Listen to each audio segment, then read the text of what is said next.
Basé à Faleron, CEDEM est un spécialiste de la maille. Dans les 5000 m² sont conçus et fabriqués chaque année près de 180 000 pulls et autres manteaux.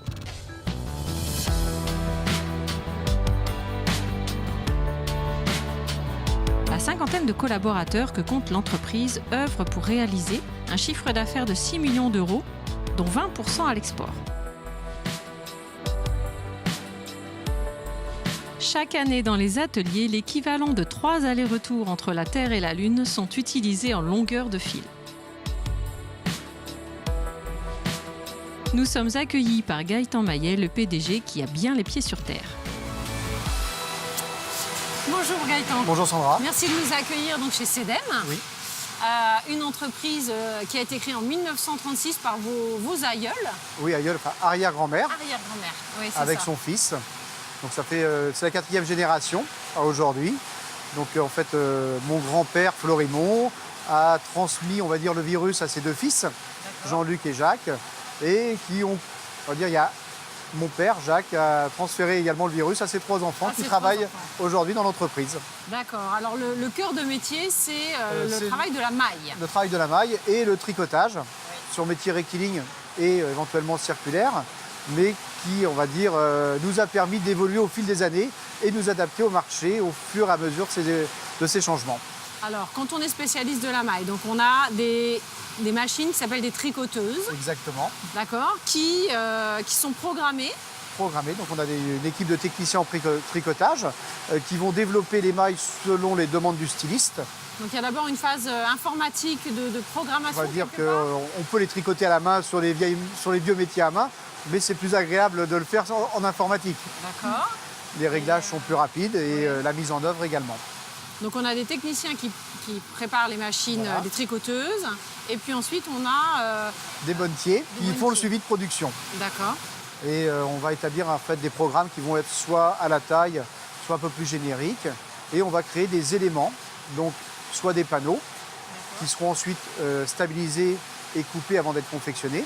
Ou alors on peut tricoter un produit fini directement qui va sortir de la machine. Donc un panneau, on sort un rectangle, tricoté, oui. Voilà, qui est ensuite découpé et assemblé. Exactement. Okay. On peut faire également des panneaux en forme, c'est-à-dire où il n'y a pas besoin de coupe. Il faut avoir des séries un peu plus importantes.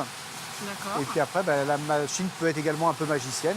Le produit fini sort de la machine sans confection. Par exemple ce pull. Ce pull, par exemple, voilà, c'est un pull qui sort terminé de la machine et il faut 45 km de fil pour le faire. D'accord, donc quand on porte un pull, on a 45 km de... On s'en rend pas bien compte. Non, non, tout à fait. Et donc il sort, il est déjà tout cousu. Il n'y a pas de couture. En fait, c'est comme un tricotage, on appelle ça le tricotage intégral, et il n'y a aucune couture. D'accord. Donc c'est une technique qui nous permet également de faire d'autres éléments qui sont du tricotage qu'on va appeler technique, et qui permettent d'avoir d'autres visions d'évolution de l'entreprise. Donc là, on était sur un pull uni. Là, on a un autre exemple avec un manteau. Après, là, c'est un élément qui va être un mix de tricots qui vont être faits en interne et de tissus achetés. Et on va créer des jacquards qui vont être très fantaisie avec 5, 6, 7 couleurs. On va dire qu'on n'a presque pas de limite. D'accord. Si ce n'est le temps de tricotage, parce que là, on arrive à des temps qui tout de suite dépassent l'heure. Ah oui, pour faire un manteau avec une tricoteuse, il faut combien de temps du coup? Un manteau comme celui-ci, qui est quand même relativement long, puisqu'il va jusqu'à mi-cuisse, il faut compter une bonne heure et demie de tricotage. Et une machine produit un manteau On ne produit malheureusement qu'un élément, c'est-à-dire un dos, un devant ou une manche. Ah oui, d'accord. D'où effectivement la durée. Alors la matière première que vous utilisez, c'est uniquement du coton? Alors c'est très peu de coton, on va utiliser principalement de l'acrylique Hélène. On utilise également pour des questions de douceur, parce que les femmes veulent de plus en plus de douceur, des fils avec de la viscose. Et pour le confort, des mélanges avec de la viscose, du polyamide et l'élastane, ce qui donne des tissus qui vont être extensibles et confortables. Et inévitablement un petit peu plus fragiles, donc ils vont avoir tendance à boulocher un petit peu plus. Ah oui, d'accord. Et alors, une fois que la tricoteuse a fait son travail, donc il y a des opérations manuelles de finition, de correction d'erreurs? Malheureusement, ce n'est qu'une machine et on dit que l'ordinateur ne fait jamais d'erreur, mais la machine à tricoter, ça peut lui arriver. Ouais. Et donc, on peut avoir des mailles coulées, par exemple, et donc il y a des spécialités comme le racoutrage, comme madame, qui est en train de se... Donc une maille coulée, c'est un fil qui est tiré? En fait, votre aiguille n'a pas pris le fil au moment de la formation de la maille et ça vous fait une maille qui est coulée. En fait, vous avez comme un trou à l'intérieur, alors que c'est juste une discontinuité de la maille. Et donc là, il y a des opérations Il y a manuelles des pour rattraper ces défauts. Voilà, pour ne pas perdre le temps de tricotage et la matière première. Bon, alors une fois que le produit est finalisé, du coup, il est stabilisé Exactement, dans une parce machine. que si on a de l'élastane, il faut faire rétracter l'élastane. Autrement, quand on va couper, le dimensionnel va être un peu aléatoire. On peut également, sur un produit, comme vous parliez tout à l'heure du coton, s'il n'est pas lavé, le coton, tout le monde sait qu'il y a de temps en temps, on rencontre des produits qui rentrent beaucoup au premier lavage. C'est qu'il y a des opérations qui n'ont pas été faites. Donc vous lavez le coton, voilà, vous stabilisez avec... avec des presses, c'est-à-dire avec de la vapeur, une action thermique et également l'humidité. Qui fixe en fait la matière pour qu'elle ne bouge pas. Et ensuite, on peut couper à l'intérieur pour donner la forme définitive au produit. Et donc arrive ensuite la deuxième grande opération qui est le montage. Exactement, parce qu'après, en fait, il y a 2 ateliers dans un, le tricotage, et après, on passe dans le deuxième atelier qui est le montage. Bon, et bien on va aller découvrir ce que c'est que le montage. Je vous Très suis. bien, je vous en prie, avancez.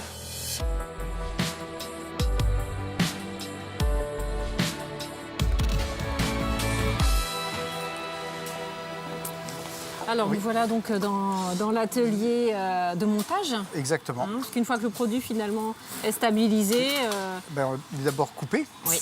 mis en paquet, donc il arrive dans des chariots comme vous avez derrière vous, et après il est assemblé suivant un process qui a été défini, D'accord.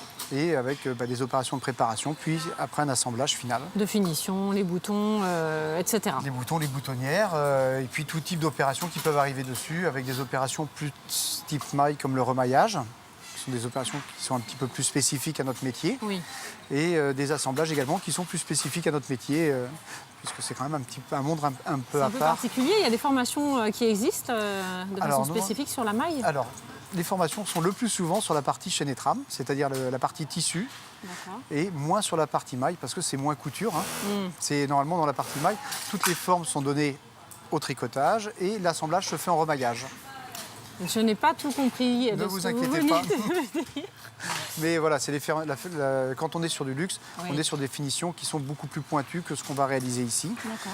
même si on arrive à un même résultat final vu d'extérieur. Oui, c'est ça. Voilà. Alors, vous travaillez principalement donc, sur de la confection, du prêt-à-porter féminin. Oui, Hein. C'est historique, ça a toujours c'est été historique comme ça. pour nos propres marques. D'accord. Donc, vous avez deux marques, donc la grandes marque marques. historique qui est la marque Telmaille, et puis une licence que l'on travaille depuis 6 ans maintenant, Olivier Phillips. D'accord. Et donc, où est-ce qu'on peut trouver vos produits? Vous êtes Dans toute la France. Dans toute la France, C'est d'accord. déjà bien. C'est un marché national. Et international qui tend à être développé aujourd'hui. On a une ouverture avec la collection Olivier Phillips qui est positionnée un petit peu plus haut de gamme et créative que Telmaille et qui nous donne des portes ouvertes aujourd'hui à l'étranger puisqu'on la commercialise dans une vingtaine de pays. Ah oui, d'accord. De manière très ponctuelle pour le moment, mais avec des développements qui se font de manière constante. Assez régulière. Ouais. Oui, on participe à différents salons au Japon ou à Taïwan et on a des prises d'ordre qui sont toujours en développement, donc on est assez content de ce point-là. Et donc, en France, donc, la commercialisation passe principalement par des boutiques, Exactement, c'est des indépendants. des indépendants, des détaillants multimarques qui ont tendance à souffrir à l'heure actuelle, mais bon, comme tout le marché de l'habillement, donc on doit renouveler notre offre pour avoir des produits qui puissent redonner un petit rebond, on va dire, chez eux. Et puis voilà, mais il n'y a pas à désespérer, on sait qu'on a un savoir-faire et puis on a une créativité qui nous permettra d'avancer. Donc finalement, pour assurer la pérennité de l'entreprise et puis sa croissance, il faut, c'est un choix important là d'avoir créé ces collections en propre.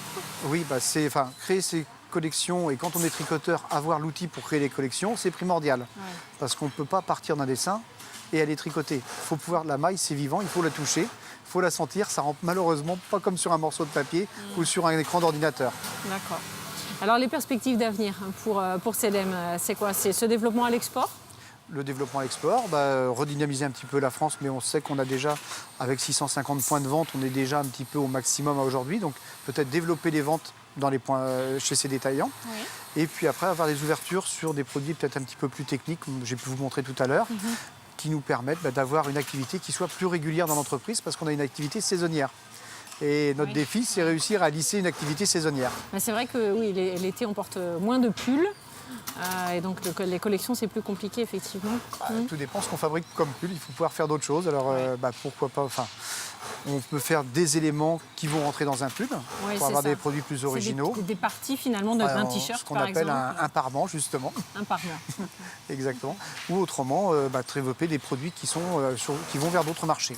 comme par exemple le nautique. Le nautique ou les éléments personnalisés. Et puis pourquoi pas, il y a des révolutions qui sont à venir dans le tricot. Parce que dans le tricot, il n'y a plus de techniciens, mais il y a plein de brevets à déposer. Bon, donc il y a encore plein de perspectives et plein de choses à inventer en maille. Exactement, ouais, il y a beaucoup de choses qui peuvent être inventées et développées surtout parce que c'est un type de liage qui est vraiment très résistant et qui nous permet d'avoir des perspectives sur des marchés qui sont plus industriels que ce qu'on peut avoir aujourd'hui. Et l'évolution mécanique des machines à tricoter permet de travailler maintenant en 3 dimensions. Et donc de changer complètement le point de vue les process de fabrication et puis également les produits. On est sur des choses où on va avoir des nouvelles choses qui vont se développer. Qui vont être possibles. Si vous regardez aujourd'hui, il y a beaucoup de chaussures de sport qui ne sont plus confectionnées mais qui sont tricotées. Les chaussures de sport qui sont tricotées? Oui. D'accord. Je ne connais pas. Vous regarderez, chez Nike, chez Adidas, c'est des entreprises qui ont développé des brevets pour tricoter les chaussures. D'accord, donc pourquoi pas CDM demain? On n'est pas Nike. Allez, je vous remercie beaucoup Gaëtan. Je vous souhaite une bonne fin de journée. Au revoir. Au revoir.